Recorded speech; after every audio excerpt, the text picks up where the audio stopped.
বীরগঞ্জ উপজেলা ওলামা দলের আয়োজনে দোয়া ও ইফতার মাহফিল অনুষ্ঠিত হয়েছে। মঙ্গলবার বিকেলে বীরগঞ্জের স্লুইস গেট পার্কে আয়োজিত এই অনুষ্ঠানে দিনাজপুর ১ আসনের মাননীয় জাতীয় সংসদ সদস্য জনাব মঞ্জুরুল ইসলাম মঞ্জু প্রধান অতিথি হিসেবে উপস্থিত থাকার কথা থাকলেও বিশেষ ব্যস্ততায় তিনি ঢাকায় চলে যান। এ সময় আমন্ত্রিত অতিথি হিসেবে উপস্থিত ছিলেন জেলা বিএনপির সম্মানিত উপদেষ্টা ও দিনাজপুর চেম্বার অব কমার্সের পরিচালক জনাব রেজওয়ানুল ইসলাম রিজু।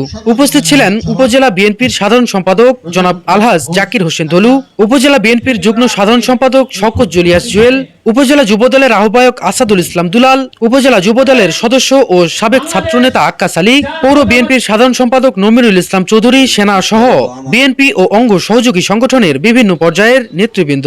উক্ত অনুষ্ঠানে সভাপতিত্ব করেন বীরগঞ্জ উপজেলা ওলামা দলের আহ্বায়ক মাওলানা সিরাজুল ইসলাম এবং সঞ্চালনা করেন উপজেলা ওলামা দলের সদস্য সচিব মাওলানা মুফতি জুবাইর আহমদ। বক্তব্য শেষে দেশ ও জাতির কল্যাণ কামনা করে বিশেষ দোয়া ও মোনাজাতের মধ্য দিয়ে ইফতার মাহফিলটি সম্পন্ন করা হয়।